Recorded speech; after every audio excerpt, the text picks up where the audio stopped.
என் நெஞ்சில் குடியிருக்கும்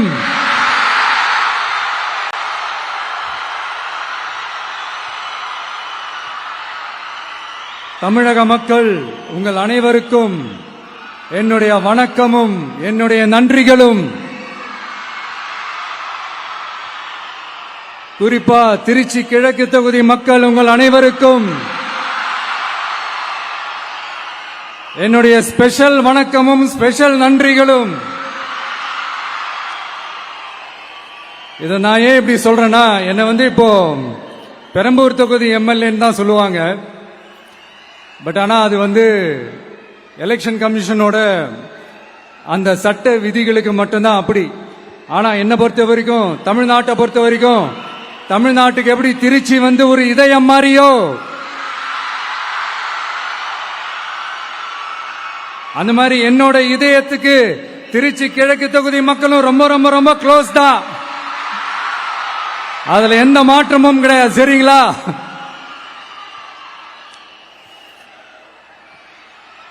ஆட்சிக்கு சில வாரங்கள் கூட ஆகல. 6 மாசம் அமைதியா இருப்போம்னு சொன்னவங்களாம் 6 நாள் கூட அமைதியா இருக்க முடியல. ஆட்சிக்கு அரை மணி நேரத்திலே ஆரம்பிச்சிட்டாங்க. பாவம், ஒரு கல்யாண வீட்டுல எல்லாம் போய் புலம்பிட்டு இருக்காங்க. நான் சொன்னதெல்லாம் நடக்குதா? 1 by 1 எல்லா புலம்பல்ஸும். அது மாதிரி இத்தனை வருஷமா மாத்தி மாத்தி உங்களை ஏமாத்திக்கிட்டு இருந்த இந்த 2 பேரையும் வேண்டாம்னு சொல்லி ஒதுக்கிட்டு உங்களுக்காக உண்மையா உழைக்க வந்த உங்க விஜய, உங்க அண்ணன, உங்க தம்பிய முதல் அமைச்சரா இல்ல முதல் சேவகனா ஆக்கியிருக்கிறீங்க. தலை வணங்கி ஒட்டுமொத்த தமிழக மக்களுக்கும் இந்த நேரத்தில் என்னுடைய நன்றியை தெரிவிச்சுக்கிறேன். இந்த நேரத்தில் எங்களுக்கு ஆதரவு தெரிவிச்ச அத்தனை இயக்கங்களுக்கும், அத்தனை இயக்கத்தின் தலைவர்களுக்கும் மீண்டும் என்னுடைய நன்றியை தெரிவிச்சுக்கிறேன்.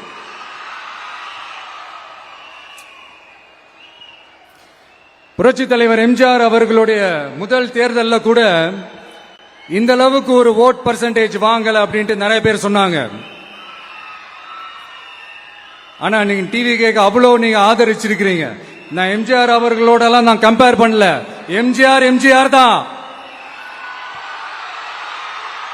ஆனா நாம பெரியார், அண்ணா, எம்ஜிஆர் அவர்கள் வழியில ஒரு அன்பா உழைக்க வந்த உங்க விஜய், அவ்வளவுதான்.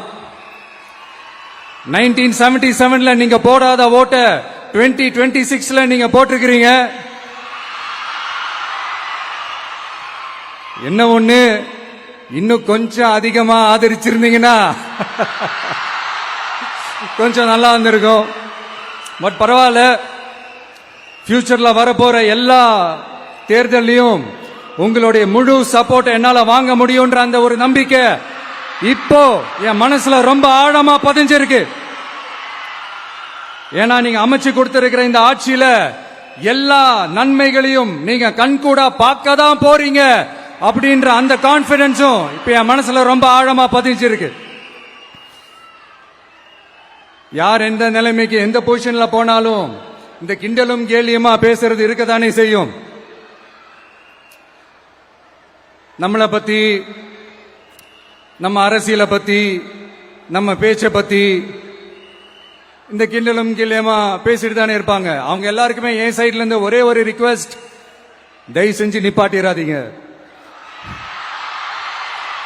தயவு செஞ்சு கண்டினியூ பண்ணுங்க. நீங்க தான் என்னோட எனர்ஜி ஃபோர்ஸ். நீங்க பேசிக்கிட்டே இருங்க, பேசிக்கிட்டே இருங்க, பேசிக்கிட்டே இருங்க.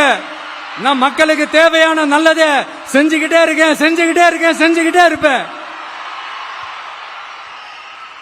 அடுத்து இப்ப நம்ம புதுசா அந்த சூட் எல்லாம் போட்டு வரோம்ல, அதை பத்தி கூட நிறைய பேரு, ஏன் நாமெல்லாம் கோட் சூட் எல்லாம் போடக்கூடாதா? அதிகாரம் செய்யறவங்களும் ஆதிக்க சக்திகளும் மட்டும்தான் கோட் சூட் எல்லாம் போடணுமா? அப்பெல்லாம் எதுவுமே கிடையாது. நான் என்ன கலர் கலராவா போட்டு வரேன்? 2 கலர்.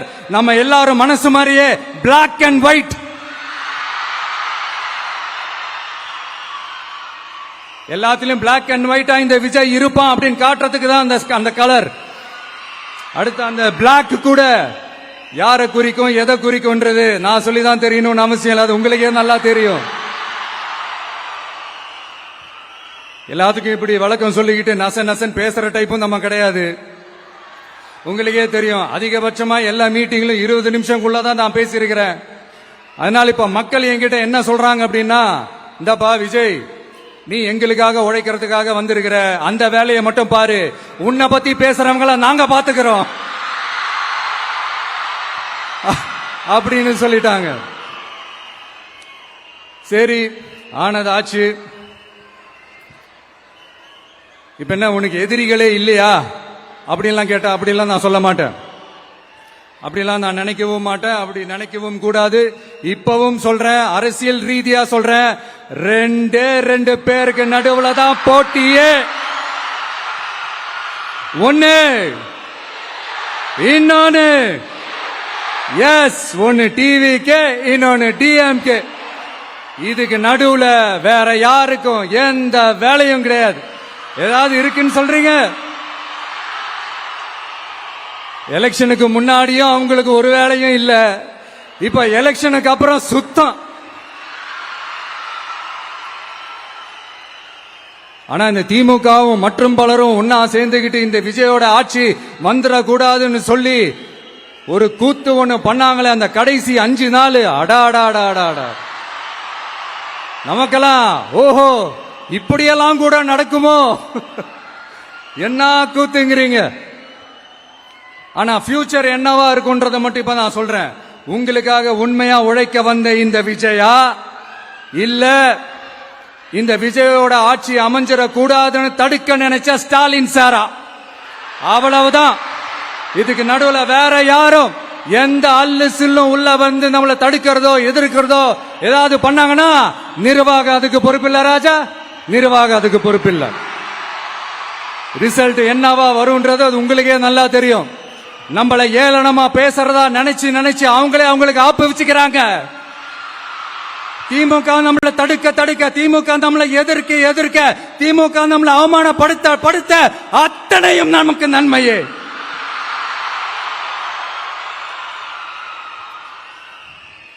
ஒன்னு கவனிச்சிங்களா மக்களே, நம்ம ஆட்சிக்கு வந்ததுக்கு அப்புறம் ஒரு விஷயம் ஒண்ணு நடந்துகிட்டு இருக்கு. இது இந்த ஜென்சி தலைமுறையை அட்ராக்ட் பண்றதுக்காக இங்கிலீஷ் தமிழ் கலந்த அறிக்கை, அது சொல்ல வந்த நினைச்சீங்களா? அந்த காமெடி எல்லாம் கிடையாது. அடுத்து இந்த ரியாலிட்டியை மறந்துட்டு இந்த ரீல்ஸ் போடுறது, அது சொல்ல வந்தீங்களா? அந்த காமெடியும் கிடையாது. இது சீரியஸா ஒரு விஷயம் நடந்துகிட்டு இருக்கு. முன்னெல்லாம் சட்டசபையில யார் பேசினா நமக்கு என்ன, யார் அடிச்சுக்கிட்டா நமக்கு என்ன இருந்த கூட்டம்லாம் இப்ப சட்டசபையில என்ன நடக்குது, என்ன பேசிக்கிறாங்கன்றது ரொம்ப உன்னிப்பா கவனிக்கிறாங்க. கவனிச்சீங்களா? திமுக ஸ்டைலே சொல்லணும்னா ரீல்ஸ் போட்ட கூட்டம்லாம் இப்ப நியூஸ் பார்த்துக்கிட்டு இருக்கிறாங்க. அதுல நமக்கு சந்தோஷம் தான், பெருமை தான். நம்மளுடைய யங்ஸ்டர்ஸ், நம்ம பெண்கள் எல்லாம் அந்த அரசியல் என்னன்னு தெரிஞ்சுக்கணும், அந்த அரசியல் என்னன்னு புரிஞ்சுக்கணும்னு அப்படி ஒரு விழிப்புணர்வு ஏற்பட்டிருக்கு. அதுல எங்களுக்கு சந்தோஷம் தான். இதெல்லாம் யாரால நடந்திருக்கின்றது நான் சொல்லிதான் உங்களுக்கு தெரியணும்னு அவசியம் இல்ல, அது உங்களுக்கே நல்லா தெரியும். இப்படிப்பட்ட நம்ம தெய்வங்களை, இப்படிப்பட்ட நம்ம மக்களை தற்குறின்றது இன்னமும் சொல்லிக்கிட்டு இருக்கிறாங்க. நான் காஞ்சிபுரத்தில் சொன்னதை தான் இங்க நான் திரும்பவும் ரிப்பீட் பண்றேன். நீங்க தற்குறின்னு சொன்னீங்களே, அவங்க தான் உங்களோட அரசியல் வாழ்க்கையே ஒரு கேள்விக்குறி ஆக்கி இருக்கிறாங்க. கேள்விக்குறி ஆக்கிட்டாங்க, இன்னமும் ஆக்க போறாங்க. அன்னைக்கு நான் சொன்னப்போ சிரிச்சவங்க எல்லாம் இன்னைக்கு என்ன பண்ண போறாங்களோ. உண்மையை சொன்னாதான் அந்த கூட்டத்துக்கு கசக்குமே. உண்மையிலே நீங்க மக்கள் மனசை புரிஞ்சு வச்சிருந்தீங்கன்னா நீங்க இப்படி மக்களை தப்பாவே பேசியிருக்க மாட்டீங்க. அது என்ன, அப்புறம் அரசியல் புரிதல் இல்லாம மக்கள் நமக்கு ஓட்டு போட்டுட்டாங்களாம். இந்த கவர்ச்சியில மயங்கி மக்கள் நமக்கு ஓட்டு போட்டுட்டாங்களா? நான் என்ன, சரி விடுங்க.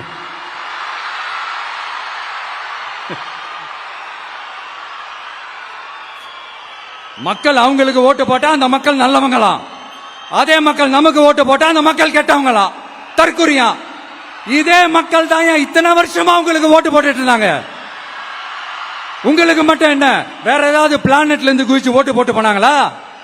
தற்கொரியாமா, தற்கொரி நல்லா வருது, வேணான்னு பாக்குறேன். எங்க அண்ணன் விஜயகாந்த் அண்ணன் சொல்ற மாதிரி, அண்ணா அவர்கள் ஆரம்பிச்ச கட்சியை ஒரு அடிமை கூடாரமா ஆக்குனது யாருங்க சார்? இப்படி எல்லாம் ஆக்கிட்டு உண்மையை சொல்லு உடன்பிறப்பேவா. உங்களோட அந்த உண்மையான உடன்பிறப்புக்கெல்லாம் என்ன சொல்றாங்க தெரியுமா சார்? திமுக இப்படி ஆனதுக்கு காரணம், அந்த காரணத்தை வெளியில எல்லாம் போய் தேடாதீங்க, உங்க குடும்பத்துக்குள்ளேயே கேளுங்கிறாங்க. உங்களுக்காக மாடா உழைச்சி தேஞ்சு போய் கிடக்கிறோம்.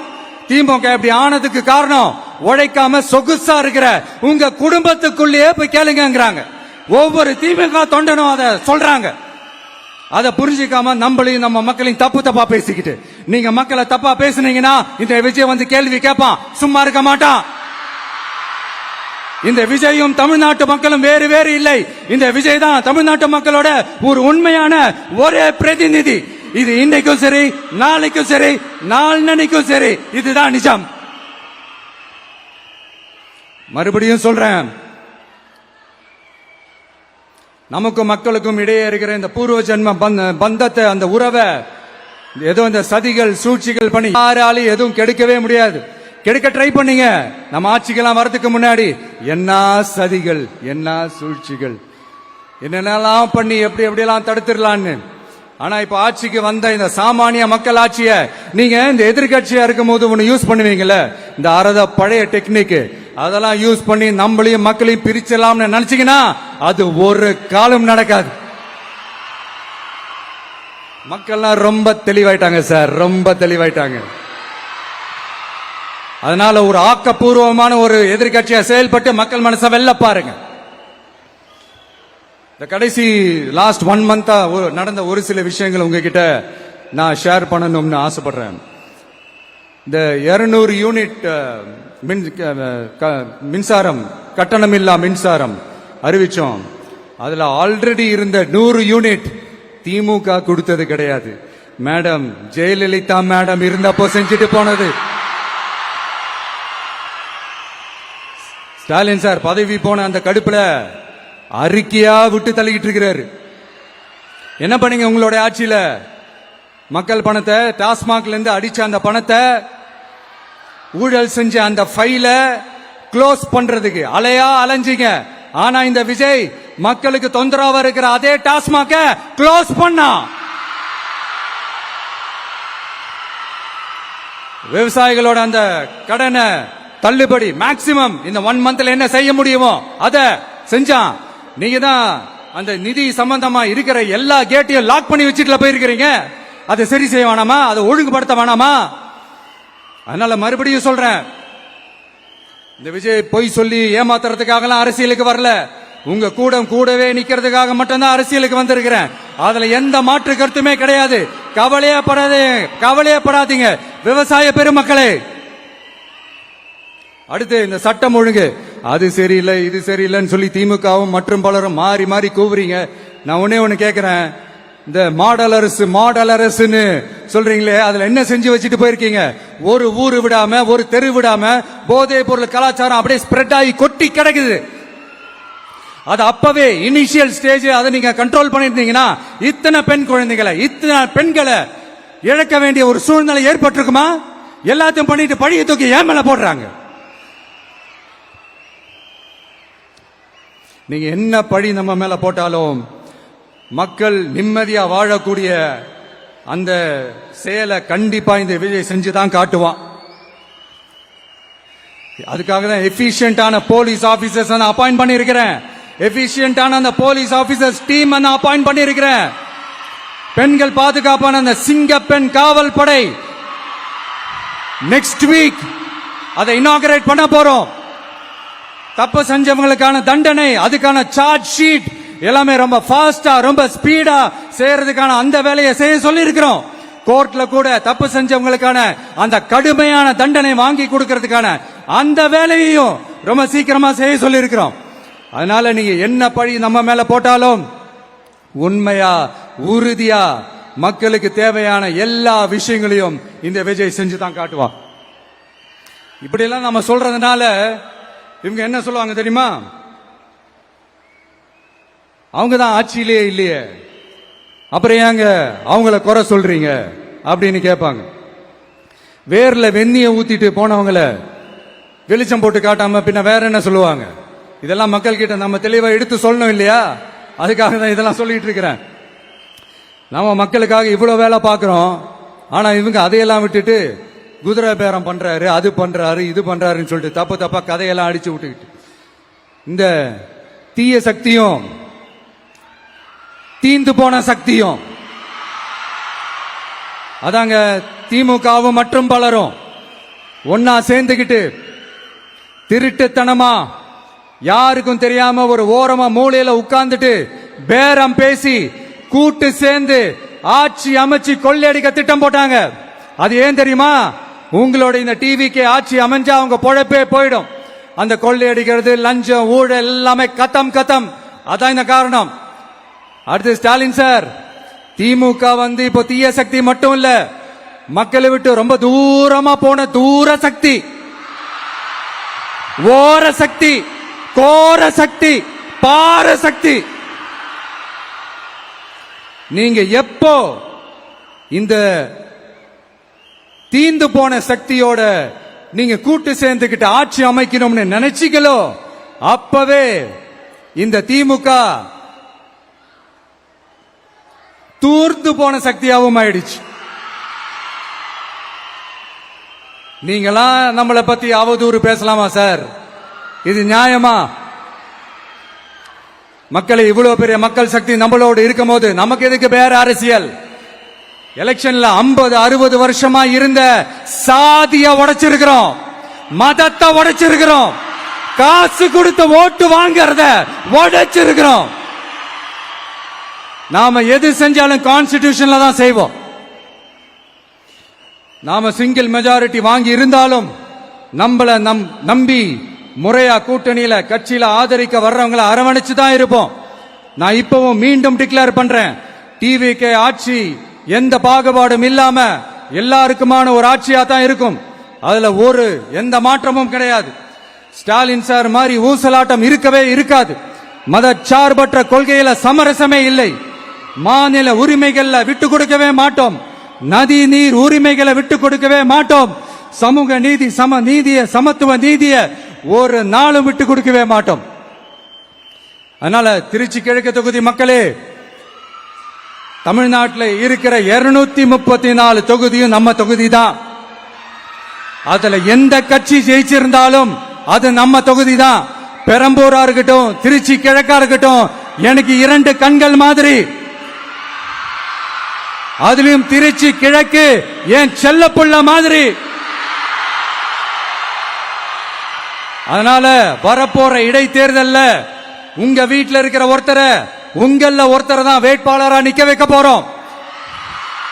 நீங்க எப்படி இந்த விஜய்க்கு ஆதரவு கொடுத்து ஓட்டு போட்டு ஜெயிக்க வச்சீங்களோ, அதே மாதிரி வரப்போற இடைத்தேர்தல்ல உங்களுடைய அந்த வேட்பாளரையும் ஜெயிக்க வைப்பீங்கன்ற அந்த ஒரு நம்பிக்கை நான் முழுமையாக தான் நம்புறேன். உங்களுக்காக உழைக்க வந்திருக்கிறேன். உங்களுக்காக எல்லா விஷயத்தையும் நான் பார்த்து பார்த்து செய்வேன். ஊழல் இல்லாத, லஞ்சம் இல்லாத ஒரு ஆட்சியை நான் கொடுப்பேன். I understand.